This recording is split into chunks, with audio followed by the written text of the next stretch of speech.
With the roll lock meta in full swing, we've made lots of videos talking about the best picks, but still there's quite a few heroes that seem to be flying under the radar and underappreciated, so today's a video dedicated to them. Some of these will be situational, but this first one I think is a slam dunk. On any map where Fara is good, Fara can take over the entire game, as many players know too well. This is for a whole host of reasons. Anytime Mercy is a strong pick, Fara's always going to be a decent option because the pair of them are so good together, but there's a bunch of other matchup reasons that make Fara really strong as well. There's a lot of Doomfist and double shields getting played, and well, Fara has the verticality to largely avoid Doomfist or go at him in a mid-air dive bomb fashion, and if you hit your shots, you can either counter him or ignore him, and more importantly, my favorite is up against these slow tanks in the double shields meta, Fara can hardcore carry, thanks to that cooldown buff way back when on her concussion blast. Unlike Reinhardt, tanks like Orisa and Sigma can get booped out of position for focus fire, and the positions Fara plays means that she almost always is going to be able to land one of these past the static shield. And I think because it's been a while that dive or Fara has been a large mainstay in the meta, that a lot of players seemingly just forget how to either play or play against these playstyles, giving them bigger value when you mix it up. We've made so many videos on how to counter Fara in the past. I know that's a troublesome thing at a lot of ranks, so I suggest you look to those. Many of the principles still apply, even from long ago, but in short, if Fara is giving you trouble, remember, hit scans do not inherently counter Fara. The positioning battle counters Fara. If Fara has to retake space into a hit scan, yes, it's very difficult. But if she's using cover and playing defensively or sets the engagement and falls down on top of you, well, the hit scan can do nothing about it. And a lot of players really struggle to know what to do against this. They think putting up shields in her way does something. No, it doesn't. She flies over them. Barriers do not affect Fara at all. You ignore the barriers, fly above them, get angles into the backline, displace the tanks, swoop down for duels. She controls it all. You really want to play dive tanks up against Fara, or at least a diva, to help contest her in Sky,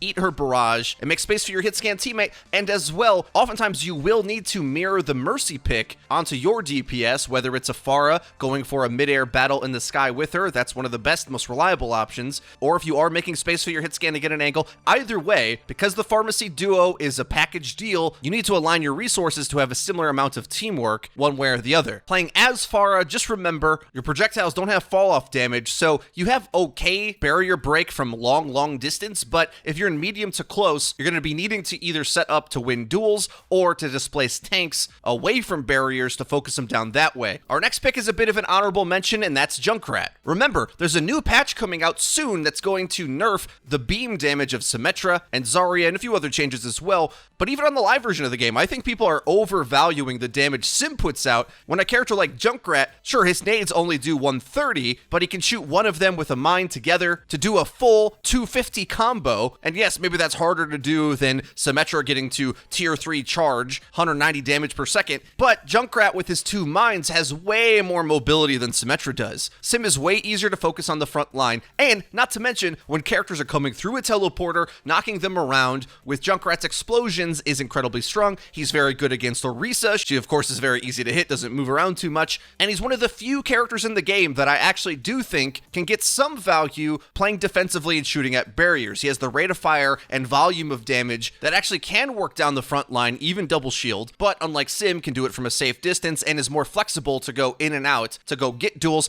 And the other aspects of his kit, having a trap is pretty darn good up against characters like Doomfist and Reaper that want to W-mouse 1 towards you, and Junk, unlike a lot of other offerings, does have a one-hit kill on some of these characters. A 250 damage combo is hard to come by. Not to mention the CC from your mines gets Reaper away from his kill zone or can send Doomfist flying off course. I already think Junk's really good in the live patch, but I think he'll look even better once the Symmetra nerfs come in. Next up, we'll talk about tanks, and the first one I think is going to surprise you because I didn't expect this guy to be any good in a double barrier meta, but I've been seeing a lot of success with Roadhog with a very particular playstyle to do a very particular thing. I say that because he's not good all the time. He's really bad if you need to play straight up your 2 tanks versus their 2 tanks. There's too many barriers that block the halt hook combination, too many cooldowns that are going to stop you from winning straight up. But what I found is that with how slow the game's been playing, I was shocked how much value you can get out of Roadhog nowadays just by flanking. If you remember back to my how to counter Sigma and double barrier video, I suggested any damage character to go flank, win duels, kind of stretch out the map, because the fundamentals of double barrier mean that they're going to be slow and easy to surround. around. They don't have the mobility that dive tanks do to really punish something out of position. So because of that, remember to flank and use cover, which cover is better than barriers a lot of the time. Jiggle peeking around corners, poking things down. And with this, especially in ranked, teams don't have the coordination to appropriately send resources to stop you from completely bullying and stealing their lunch money, often their spawn, taking duels. Of course, all of this assumes that you're mechanically good enough at Roadhog to pull these plays off. Otherwise, you just feed and die, and why were you even attempting this to begin with? But if you do succeed playing this way, I think what you'll find is that you either make space by creating more deathmatchy scenarios with your team, or what you can do is if the enemy is playing dive, especially even Doomfist, you can go at him directly. And I think this is a major hidden gem in the meta right now that causes some serious problems. Doomfists are used to pretty much being able to dive in uncontested right now and carry the whole game because they normally play against Orisa Sigma, who both of them don't really have the threats to deny him space. And Roadhog, very crucially, is a character that can get a ranged stun on Doom before he lands in. Very important. Doom becomes unkillable when he starts hitting your whole team, getting up to that 400 health mark with all of his extra shields. You gotta stun him before that. So this is the one time where I would suggest that you play with your team to protect them when big engagements or dives are coming onto you. Otherwise, I suggest you flank, surround, look for duels, and play that obnoxious jungling Pudge Roadhog playstyle to cause a lot of problems. Keep in mind though, of course, this does mean your main tank is going to have less resources on the front line, so they have to play a bit more passive and restrained. But if multiple members of your team are spreading out, it's more likely one of your flanks or shots are going to land, winding up in a pick. Keeping in mind, of course, there's certain times where this playstyle is too risky, in spots where you're closing out a 2CP map on B or a payload map on C with really bad respawn disadvantage. It might be too risky to try this, and you need a more straightforward approach. But, for example, on the first two stages of Route 66, I'm really able to stretch the map here and succeed in my single-player game of making space in the backside, keeping in mind that we're pushing cart the whole time, have control of the map, and if the enemy can't escape their spawn, they can't build ults. They can't regain map. I do this so long that they eventually send their whole team after me, but they can't contest cart if they're fighting in third. So we get that for free. Because their characters are so slow, they can't really get to the payload fast enough to get a full clean team fight there. That's what you want to do. You want to really spread the map out, find picks away from the enemy's protection, and even if they have double shield, just like any damage character, you're going to find angles to get value. Keeping in mind, Roadhog's scrap gun does 150 damage with the primary or secondary fire, each of which of course needs to be at its optimal range to reach that, but it also does headshot damage. And although it's pretty hard to get all the pellets into a tank's head hitbox, they are fairly large, so sometimes you will get near 300 damage in a single shotgun shot. Yeah, Sigma and Orisa can put out some hurt, but even rolling up on them, once they've burned some cooldowns and some chaos has ensued,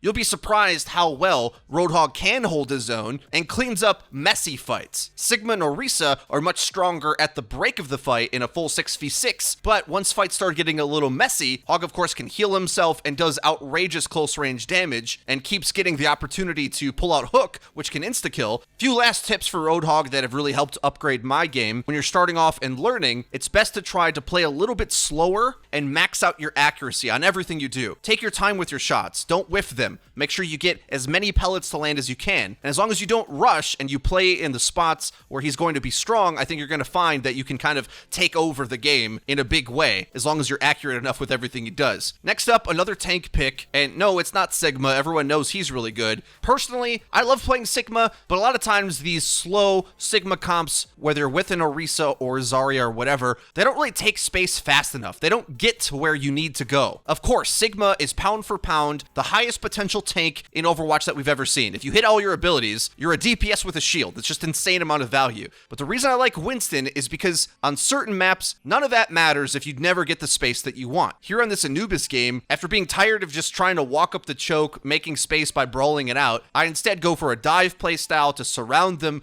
focus down squishies, and almost instantly we just have space to work with. This works far better than people give it credit for a whole host of reasons. Winston, of course, in the barrier meta is super underrated. His cleave damage goes through barriers. His primal rage knocks things out of barriers, just like with Fara. And Winston's bubble when placed correctly, blocks line of sight of some of the biggest cooldowns and abilities. Granted, pound for pound, the Winston barrier is flimsy compared to the double shield, but that doesn't mean it's overall weaker. I actually think people just forgot how to play dive and how skillful it actually is. You want to be placing your bubble very precisely. People just put it down in chokes and set it and forget it and hope that's good enough. You have to thoughtfully be placing it to block off healing, zone out that Ana in the back. You don't even have to dive her, just bubbling her line of sight does the trick. Any hit scan, splitting off healing from Moira no longer goes through barriers. You do that and you get space that you want. We've even seen this in the Overwatch League where, similar to how I described, rather than go for the shield v shield mirror match, poking forever, not getting anywhere, even at the highest levels of play where the Sigma play is capped out, teams are still opting sometimes to go for Winston simply because he can take space and, more importantly, react to everything that can go on in the game of Overwatch. All these other playstyles that I'm talking about, flanking,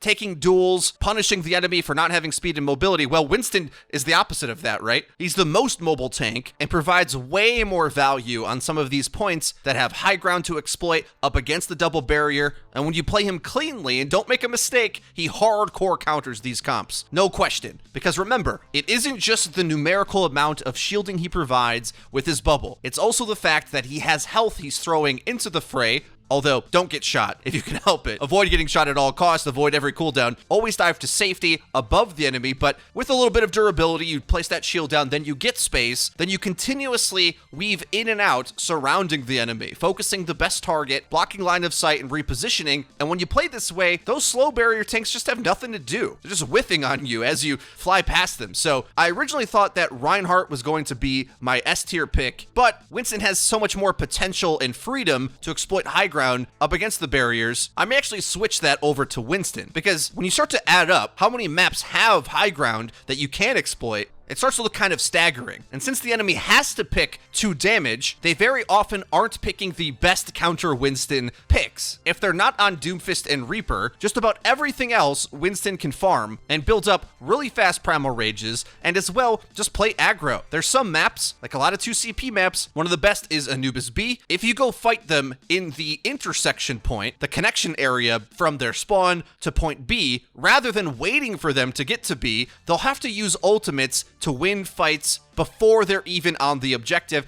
and worse yet, for the attacking side, many times they'll lose members on the way. This is the pure embodiment of the old idea that the best defense is a good offense, and it goes true. Anytime you have the advantage in the tug-of-war battle with respawns, you want to fight at their spawn, basically, and hold them back as much as you can. Speaking of dive playstyles, I did want to give an honorable mention to Wrecking Ball, who I think looks best next to a Winston, but not instead of. Wrecking Ball has some disadvantages that Winston doesn't have that are really important to this meta. Winston's primary fire goes through barriers, although Wrecking Ball can flank them. He doesn't have the shield, Winston's bubble, that can zone out Sigma's abilities. Sigma's just incredibly powerful, and there's too much interplay between Ball and Sigma for me to suggest playing him as the main tank, but I showed in my How to Counter Sigma and Double Barrier video how important D.Va can be sometimes to survive on the dive. Sometimes that's the case, but every other time, I would say Ball Winston is the best, because Dive really wants to be able to use their cooldowns to commit together as a team to trade out kills. If you're diving and things can't die, the playstyle just will never work, and the combo of Winston and Wrecking Ball together can be too much damage for the enemy to handle, especially with Wrecking Ball rolling through the whole enemy team doing melee damage to everything. Just try to look out for when your Winston player needs the assist of a D.Va to survive, and switch to that if need be. And last up is going to be a single hero from the support category. I think a lot of the supports are getting love. Not as many Mercy picks as I'd like to see personally, considering how strong she is in this meta, but I think generally it's pretty known. Most of them are really strong, but the most underrated one for me right now is Brigitte, who I think the community really hasn't spent the time to try to figure out what she does, and sort of just been pushed aside, but I think you really need to consider playing Brigitte, but just respect the fact that she's actually very skillful to play now. No longer does she just win by existing, now you have to play her with the same level of skill that you would need out of like a Reinhardt, even more so I would say, and her playstyle's kind of reminiscent reminiscent to what I suggested with Roadhog,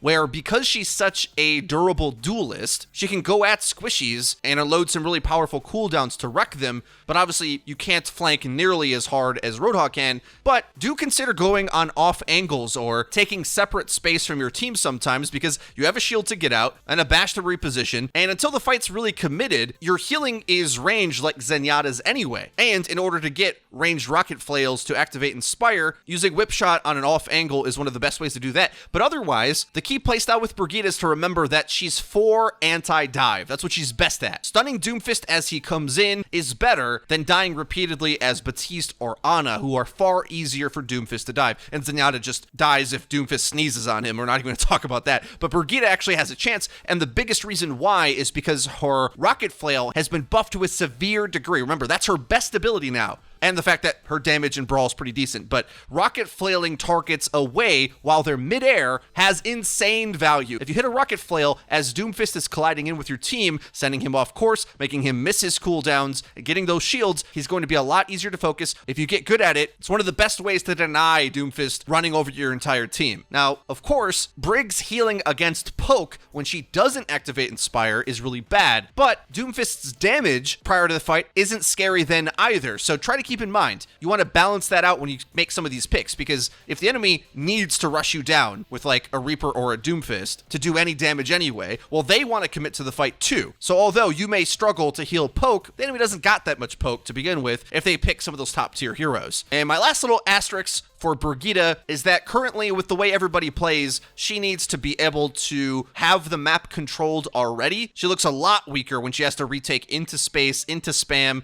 into Sigil Risa. Too many cooldowns and big damage abilities that just wreck her, unless you play with a Lucio. And I'm not exactly sure how this plays because I can't get anyone to test it. I think Brig's healing is getting way undervalued, especially since most of her utility works just fine through barriers. Most people want to play with a Moira or a Baptiste when they're playing the Rein, Zarya, Lucio rushdown style, but I think Brig can probably pull it off too, but I really want to see some testing before I can confidently say that's the case. I do know, though, Brig's focus fire to trade targets out is incredibly strong, no matter what she's hitting. She rolls up on Sigma, he tries to pull out his grasp, she can stun it. She's got quite the burst combo of melee, a lot of which that can bypass shields, can usher that Reinhardt in, and although she won't be able to bail him out with the amount of health other healers can provide, if her and Ryan are focusing the same target, you'd like to think that you at least can trade things out to get a different playstyle to work, which is kind of similar to the concept of dive, but with rushdown brawly characters. Just keep in mind that Orisa and Sigma's damage is incredible up against Brigitte's shield, so your pathing and movement has to be basically perfect